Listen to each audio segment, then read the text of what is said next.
it's just being a blessing to anybody you run across every day. It doesn't matter who it is, because everybody has a fight they're going through. You just don't know. But that's what we believe winning in his life is. Winning is truly seeing people, and it doesn't matter how little they are or how old they are. It's just knowing that when Jesus died on the cross, he didn't die more for one person than another. Yeah. It's, it wasn't, he saw everybody. He stopped for everybody. He told the little children, come to me. He saw the widower, even when he was being crucified. Like he said, don't forget my mother. Like he saw everybody. So it does become, like he said, that it becomes easier to see people, like the more you're intentional.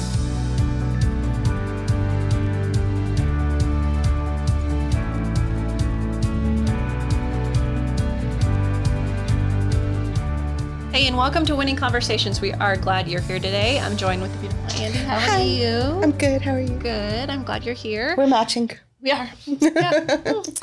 Golden Navy. Good choice. Yep. Yeah. But we have some really great guests that have been here even longer than we have. Yep. So we're excited for Elizabeth and Jeremiah Gitau. How are y'all? We're Good. Good.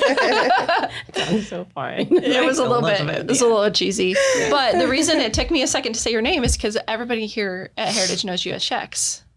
And I know you as Gee, which is a family thing, right? Yeah. Yeah? The entire family says that. I think it started with Levi, because my name is Gitau, so he just shortened it to G and just caught on to everybody, even the kids. Some kids don't even know that my name is Gitau. They just know it's Uncle G. Uncle G? That's it. I see. Very cool. Well, I always wondered, because I've known you as G. I think I got introduced to you as G, and then I was like, who's Jeremiah Gitau? Yeah. So Yeah. I was like, oh, okay. Yeah. But I've always known you as Shek. So where does that come from? It's my nickname. So my middle name is Washeke. Say that again? Washeke. And as my siblings have always called me Shek. So like when we came to the church, it just became like everybody, every time they'd call me, they'd say, hey, Sheks. So, hey, Sheks. So Pastor Justin and everyone else started calling me Sheks. And it was like, it's too far gone to Elizabeth is not, I don't. Yes, you don't see I it. don't see it. I don't. It's when you want to get her attention. Yeah. That's when you Yeah. say You see that she can't do it like, huh? Yeah. Is that what you use professionally at work? Liz? Yes. Liz? Okay. Do you really? Yeah. That is so funny. She's So just, I can't, like, You're- that's you're that's my not who you are family. to me. That's not who you are to me. Yeah. Yeah. You've always been Sheks to me. You've always been G to me. Yeah. But we will make sure we put in the title that you're Elizabeth and Jeremiah, so people outside of our context, Your government name. yeah, will know who you are and understand what we're talking about. But I think it's neat. I mean, you have church and family. All these names. years, now we know. Now we know. That's why we do this. Yeah. Is to get to know people and to have these fun times. But like I said, y'all have been here for a long time, right? Mm-hmm. When did y'all get here? 2004. It's been a minute. It's like, that's 21 years. Yeah. That's a long time. Like almost our whole life. Half your life. Half the life. I'd say most of our adult life, yes. This Yeah. is home. Y'all are family. This is- It's yes. home. And For like, sure. I think we've planted roots, and Yeah. I think we're like a oak tree. Well, we were talking out there. We were saying like her kids, how old they are now, and like how I feel weird being like, I feel old seeing her kids, like y'all's kids be Right. so grown now, up. like grown Yeah. up, and just watching them grow up makes me feel old. But then she said watching me grow up makes her feel old. So I'm like, yeah. Yes. That's how Been around. That's good. I remember you in Never-ending high school. cycle. Yeah, this cycle. The Lion King in life. Yeah. Yes, the circle of life. Yeah. So we go back a long way. We're glad to have you at the table. Finally, it only took us season 3 to get y'all Yeah. here. So thank you for being here. I do want to hear your story is fabulous. I think it's super sweet how y'all came to know the Lord and ended up coming to Heritage. So we all want to unpack that a little bit for us. Yeah, sure. So we were in the world doing our own thing, partying like a rock star, like, doing all the things. And we had, Jenny and Levy, my sister and my brother-in-law. Right. And they If would, anybody didn't know that. Yeah. Okay. Yeah. and they would visit from Dodge, and they would always come in and be like, we're in town, we're going to church. And I'm like, oh, they're here. And it would be like, you. yeah, we have to go to church with them. It's the right thing to do if they're visiting. And then Jenny was doing like crazy stuff. Like she was giving away her furniture and being like, the Lord shall provide. And I'm like, we were like, she joined some cult. Like, what is the world? And slowly, and she just, she would tell us like, God, supplies all your needs. And so after a while it was, we would see her needs met and we're like, okay, there's something to this. Yeah. And then they moved and then they would invite us to church and we would try to make time. And I think they got to the point. Yeah. And I think they got to the point where they were like, I don't even know if they're going to show up. And then I think on one Sunday when they were at that point of like, we've sown all the seed. Yeah. And then we walked in the doors and they were like, see, and we've made this to call. This church. Yes. So this was the first church that you guys were like actually planted in? Correct. Isn't that? I told you they've been here. Well, I knew that Jenny is the one who would like try to get y'all in, but I didn't realize. I guess I just didn't realize this was the first church. First church. Yeah, this is where. I mean, when you like it, just when it's good, when it's good, just stay. I'm like, yeah, you can't ever leave, ever. We Okay. don't have anywhere to go. Yeah, you have nowhere to go. This is home. it's like what the disciple says. Where else are we gonna go? Nope. Yeah. This is it. Yeah. this is where the line. What was your perspective on it? Like your wife's sister just keeps inviting you to church, and you're just like, oh, I guess I'll go. Well, it's like they're in town visiting. You might as well indulge them. They're going to be in, they're going to be gone, and back to the same old thing again. And we had faith in our life. We just didn't really exercise it as much. Yeah. So this is a side piece from years ago. We went to visit my aunt in Illinois. And it was my brother and I, and it was Sheks. And we're driving in flatland. There's no gas stations anywhere. We're on E, and Sheks is in here going like, we need to stop for gas. I'm like, where? This was pre-maps where you had to use the Atlas map. Yeah. And she's like, where are we going to get gas? Say, we'll find gas. There's no worry about it. And she's sitting there going like, I'm with two crazy brothers. We're going to be stuck in the middle of nowhere. There's no gas anywhere. And we just took a random exit, a mile and a half down the road, found some gas, filled up. And she goes like, I don't know how y'all did that. I just don't. Now you do. Now you do. Yeah. I used to exercise faith without knowing it. Like, it was just interesting because even like now, once we got born again and we were like, we look back in our life, we saw how God had protected us. Yes. In so many things, and how he had like, even a funny story was we used to work at the mall and we had picked up a little girl's shoe. You know how kids lose shoes, and we hung it on the, like your little rear view mirror. Mm-hmm. And he used to be like, we're going to have a daughter. Then we found a little boy's shoe, and then he goes, after that, we'll have a son. And so we would keep it in front of us, and he goes, those are our kids. And he would just say things like that. I'm like, you're just smoking crack. Like, what are you even talking about? My belly, and he's like, you're going to one day have my kids. And I'm like, I have no interest in getting married. Like, I don't want to get married. I don't want to have children. I want to be a dink. Like, there's a whole definition. Double income, no children. No. Dink. Yeah. Double income, no children. No kids. Yeah.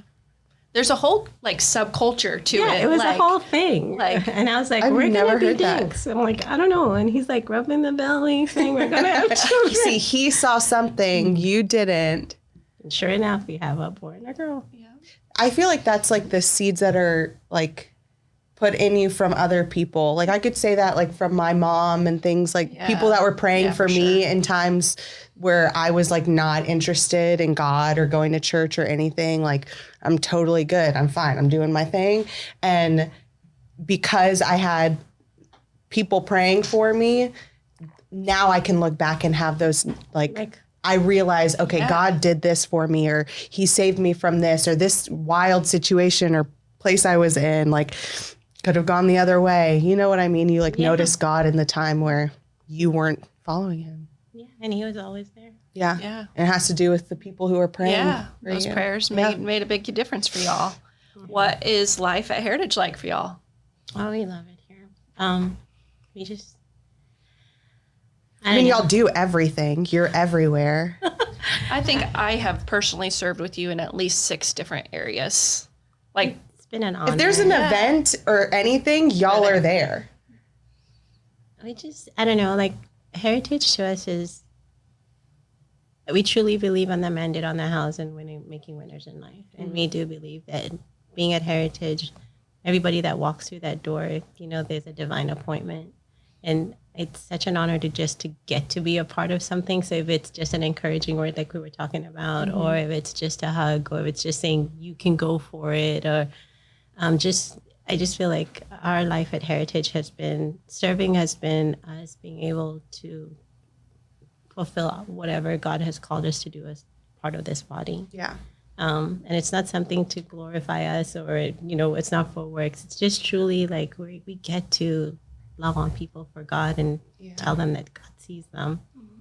And that, there's nothing like that. Like, one of the things that like I hear all the time about our church specifically is the community. Like the people, it really is community. It's you like have soul ties with these people that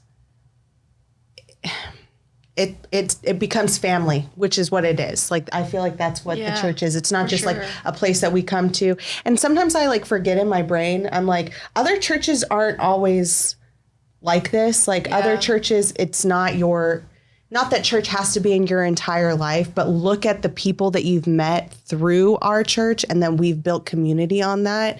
And I think you guys are like a testimony of that. Like you guys have built this family and community, and like it seeps into your home. Yeah. You know what I mean? For sure. What are some of the relationships like that you have built here? From where? Like little people to like everywhere. I mean, everywhere. All the people. You pour into the kids, to your teams, to all of it. But it's not just, hey, I'm serving in this classroom, or I am serving the food at this thing. It's like no, y'all like have people over to your house. Intentionally building relationship with people. And I'll let you talk, because I know you, for a minute when we first got married, I'm like, can we not always have people over? Like, I was always like, I'm okay if they leave. Like, and he's like, so early on, Jeremiah's always had a heart to just love on people. Like he sees people that people don't see. Regardless of the age. Like we'll go to places and he'd be like, look at that child, and he'll like go give them something. So even at a very early part, even before we had kids, he at Home Depot, he would sign up like the minor boys as our children, and we'd go for Christmas with them as our children so that they could sit on Santa's lap and get gifts, right?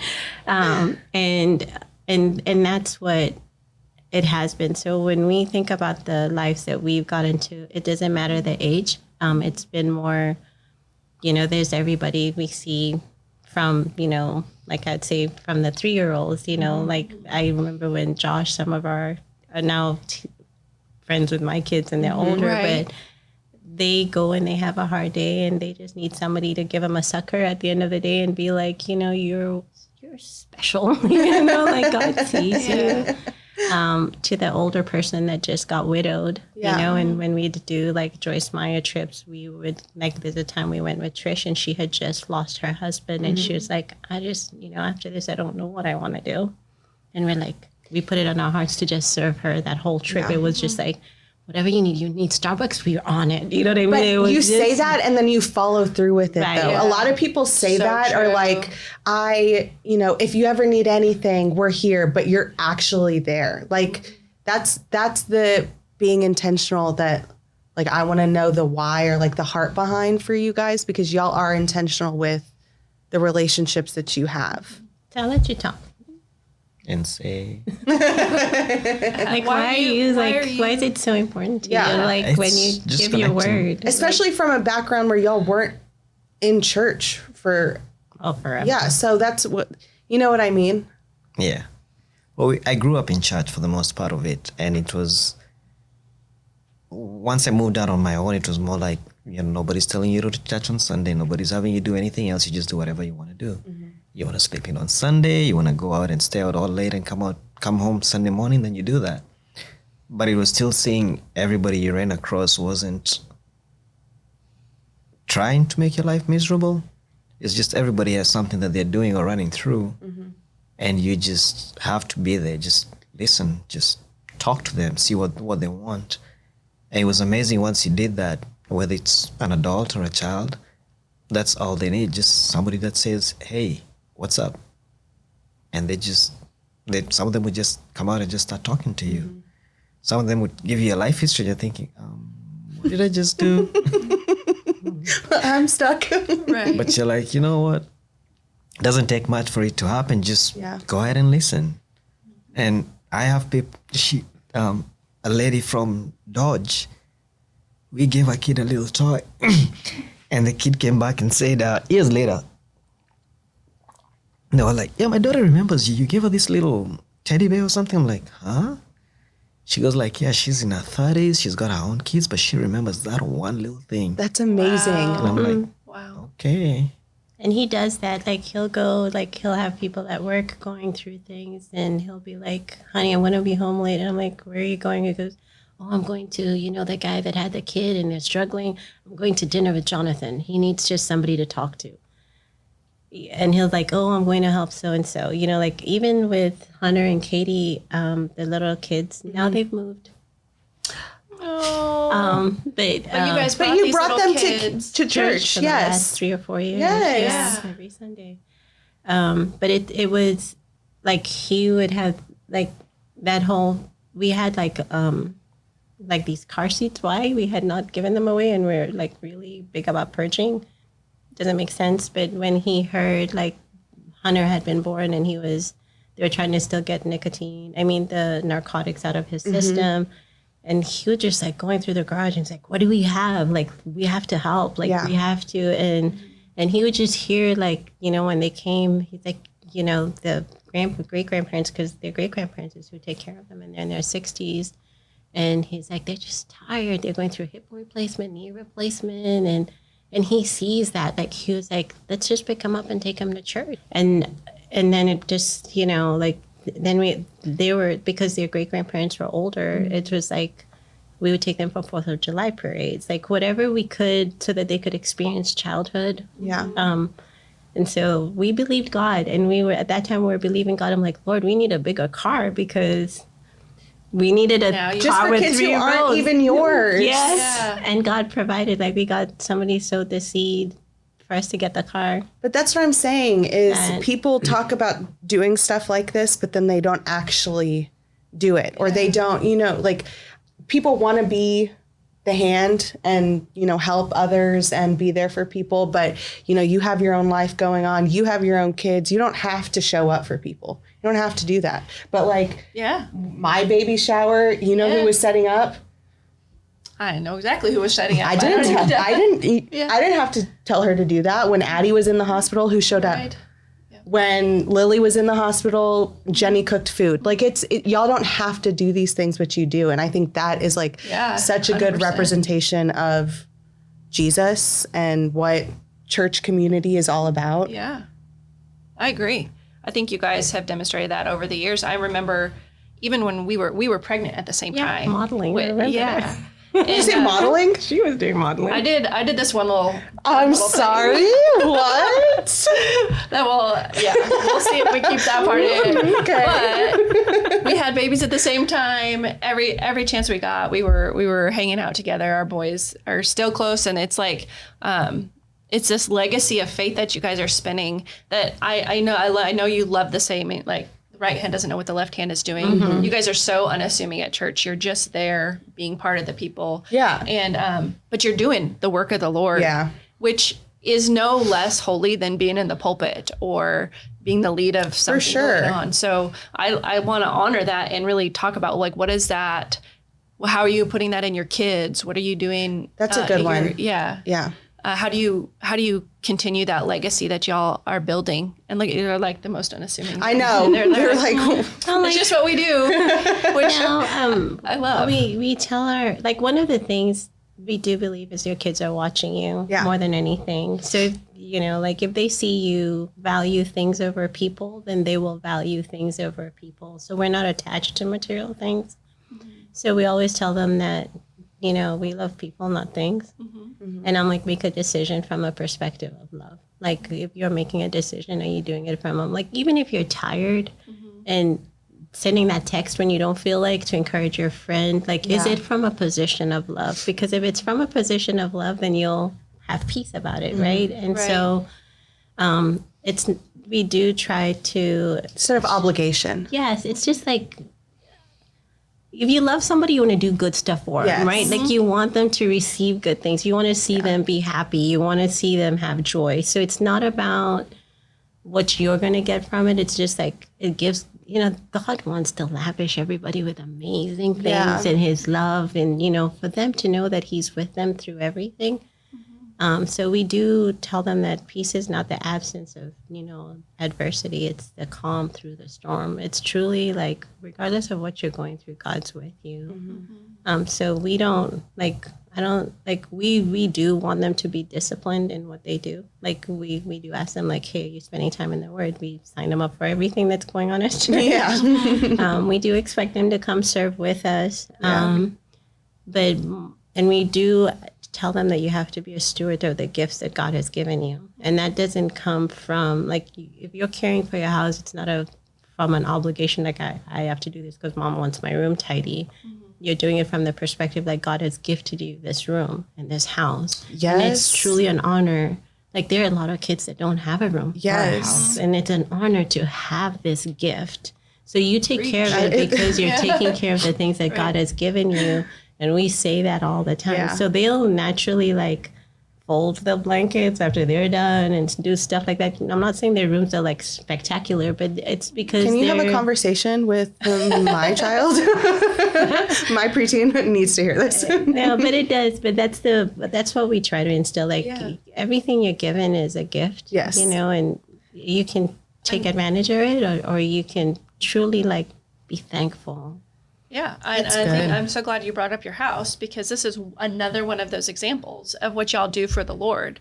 You said to me when we were talking once that your house is dedicated to the Lord, which all of our houses are. Yeah. But that means something different to you. That means something more to you. Will you explain what that means? So when we got our house, we obviously did the whole Habakkuk 2:2. We wrote everything. But then one of the things that we prayed is that our house would be a blessing to others. And I would say sometimes we joke, but sometimes it's like, oh my Lord. But we've not had a season. Just say it's summertime. You have all those kids trooping. You're like, So she'll come and tell me, okay, you have 6 kids. Then I'm like, okay. All right. Okay, then. We do believe that our house is a gift, so we use it to serve. Like, so I think in the Morgan's how old? 14. In the 14 years that we've been there, I don't think we've ever had more than 6 months where nobody's staying with us. Yeah, I love that for you. I really do. Yes. So it's been, but we do, because we've had one of the youth come over, and Jeremiah prays over, like, we pray every night before we go to bed, and they know. So there's a time they went for Southwest, and there were homeless people that exposed things, anyway. But then they came home, because we do let the, kids that are, that they need a ride. And we're like, we do shuttle, like Millie does this whole, like, shuttling back and forth. And, and we're like, if it's easier for you to spend the night, just spend the night at our house so that you don't have to, because Megan and Morgan are going to go anyway. And she came home and she goes, Uncle G, you have to pray for us today. Like, really pray. Like, I got to see things. And it was one of those things that I was like, in that moment, you're just like, you go to their room and we're talking. And I'm like, it's good that they know you pray over them. Yes. It's good that they know and that they're safe going to you for prayer. And so he has these weird little relationships with, like, the kids, because they'll be like, there's the whole, like, stuffed animal thing. They're like with one of the kids, like, what ugly socks are you wearing today? But it's because they've had those intimate moments, not intimate, but like those moments where they've had those conversations where they've been able to share, and he's been able to pray over them. And it doesn't matter who's at our house. We pray regardless. Like, he prays over all of us, and before he goes to bed. It's just I love that. I love that too. What is it like to you to have a house open for loving people? It's amazing. It's great just to see the joy it brings every single one of them, and them just knowing It doesn't matter what's going on in their life. You call, I've even told them, you call in the middle of the night, you need a ride somewhere, we're going to pick you up. We're not going to say, I'm busy with something. We've had instances where if you're going to call in, you're calling us because that's what you wanted to do. And I'm not going to tell you, I can't pick you up. If I can't pick you up, I'll find somebody who'll come get you. Mm-hmm. But you will get that pickup. Mm-hmm. Even my bosses at work knew that. If something was going on with family, they knew that came first. Yeah, you're getting teary-eyed. No, I don't talk much, so. I think that the people who don't talk a lot, they have powerful things to say. So when they do talk, I like to listen powerful, to yes. what they have to say. So. Yeah. He's like a little powerhouse. I'm like he's like the secret weapon behind everything. Like he just sees things. Like when Millie moved over, when she first moved here, and Koi got what is it, the Barbie doll house and a kitchen. And I was like, where are you? And it's like late. And he goes, I stopped at Millie. Who's going to put together the kitchen for her? Somebody has to put the kitchen for her together. Like she's a little baby. That's and amazing. She wants to play with her kitchen. So you're going to do it. You're going to go put it together for her. Yes. Yeah. And just like the other day, we went over and Millie's grass was tall. And I'm like, I pull up. It was Amazon level. Yeah. It was taller. And I'm like, and then I see him like drive off, and then he pulls back up, and then he has his like mowing stuff, and he's like, y'all go inside. I'm going to be, and Millie's like, I just asked him for the mower. I didn't tell him to Sheks. I really didn't tell him. And I'm like, but he's going to do it. I'm like, he's going to do it. Yeah. You know, he sees it. He's going to. So he's not like, and that's what I feel like how he continuously is modeling to the kids is, it's not about like saying, it's about like, if somebody needs a ride, let's give them a ride. If somebody needs something, like if you're with your friend and they don't have, money and you guys are going out to eat and you have money, like you be that blessing. Yes. Like don't be like, oh, I feel bad for you. You know what I mean? Kind of thing. Like, and I'm like, God sees that. Like God sees you being a good steward. And if you're a good steward with what you have, then he can trust you with more. Like he can, it's because you're being faithful. It's not about you. It's about using what God has given you to be. So whether it's a mower or like nobody, even solicitors, like they'll open the door and the first thing he'll be like, want a bottle of water? It's hot out there. Even before they like start their sales pitch, and I'm like, they'll always stop because they're always getting water from you. Yeah, they know what house to go to. They do. No, thank you on your solar panels, but I appreciate your water. That's really neat. I was just reminiscing about the times that we've spent together, and the memory came up to me of a time when we used to live like an hour away from the church building, and I was pregnant with the twins and I had a 4-year-old, and we were in between, like we had something going on at church in the evening, and it was church, and you invited us over to your house, and I think I fell asleep on your couch, and you didn't even wake me up. You were like, not a chance. And you fed my toddler, my preschooler, and then when it was time to go, I was like, oh my gosh, I feel great, and you made sure I had food. Like, that is one of thousands of examples of times that you loved on people without even thinking like a second expecting time. Anything in return, or it's not your job, but you do it anyways. And that's funny you say that, because when we bought our last set of couches, it's like when we were looking at our dining table, we're like, how many kids can we fit? And we're like, okay, the 8-seater. And we got our couch and we're like, Kitten falls asleep. Judo, we were like, so we need the long couch because the long kids don't sleep comfortably. So like we got like an oversized couch because we're like, it wasn't about like, it looks nice, but it was more from the perspective like, they're going to spend time on these couches. Yes. They're going to, I'm like, we'll get to do our house with whatever later if we want, you know what I mean? But it's one of those things like we have a guest room and we keep it ready because it's ready to host. It's not because I have this pretty space, right? Yeah. It's not about the aesthetics. It's about like, I want people to feel welcome. I want them, we always want, regardless of who they are, we want them to always leave fed. Like that's you do not leave this house hungry. And you're going to eat good. And you're going to eat good. Yeah. So it's really good. They cook really good too. Really, that really Kenyan good. food. Mm-hmm. It's good. It has a whole different flavor profile but I cook at home, and so it's always a treat. Love it. I think this whole conversation kind of demonstrates who y'all are, but I do have to ask a question. Like, the theme, the motto of Heritage of Faith is making winners in life. This season, we're asking it about. If y'all didn't know that, that's what we're about here. Have you ever heard that before? So we're twisting the question a little bit this season because we want to hear, how are you winning in life every day? So Jeremiah, really an amazing. So it's just being a blessing to anybody you run across every day. It doesn't matter who it is, because everybody has a fight they're going through. You just don't know it. So whenever you come across somebody, it's just that, hey, how are you? And not, hey, how are you in passing? It's, hey, how are you? And finding out how they're doing. And just anybody you come across, just making sure they actually do enjoy talking to you. They enjoy leaving the conversation, going to somebody else and going like, hey, how are you? And actually listening to that also. So they're not going through the motions. They're actually being better for everybody they come across also.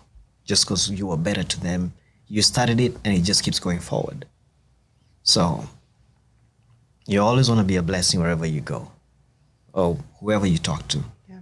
Like my boss used to make fun of me because he'd find me talking to people on the phone and going like, hey, we had a bad load today, and they'd be like, he'd sit there and go like, you're so polite to them. Even if they're rude, you're just so polite. I said, if you're rude, what does it help you? Yeah. I said, just be nice to them. They're having a hard day too.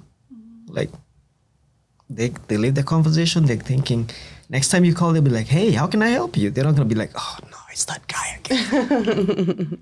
But just be a blessing wherever you go and whoever you meet. That is good. I said it's hard to do too, though. But he sees everybody, and he sees even like when he had to go to have a colonoscopy, and he came to, and his first thing was like, did you give her a thank you card? And he's like, go get the thank you card and put some money in it. Just tell the nurse thank you. She's been so nice. And she's like, and I'm like, babe, she can hear you. So I was like, I'm going to leave you with him. I'm going to run and go get this thank you card. And that's amazing. That's so sweet. Yeah. And so on brand for them. Like, that's just truly exactly who you are. Yep. But that's what we believe winning in his life is. Winning is truly seeing people. Mm-hmm. And it doesn't matter how little they are or how old they are. It's just knowing that there's something that I like to always think of is when Jesus died on the cross, he didn't die more for one person than the other. Yeah. It's, it wasn't, he saw everybody. He stopped for everybody. He told the little children, come to me. He saw the widower, even when he was being crucified. Like he said, don't forget my mother. Like he saw everybody.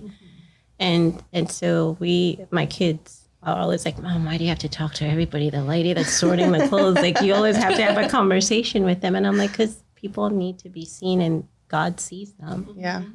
And so winning in life, in my opinion, is really like sharing God's love every chance you can. And it doesn't necessarily mean preaching at people. It's just telling that person I'm there, because you just need to ask them a question, like he said, and before you know it, people are just willing. They just want to share what's going on with them. Mm-hmm. And then you get the opportunity to love on them, and whether or not it's giving them something or praying with them or encouraging them, it looks different every time, but it's winning every day is not missing that opportunity, or being conscious not to miss that opportunity to see people and love them for Jesus.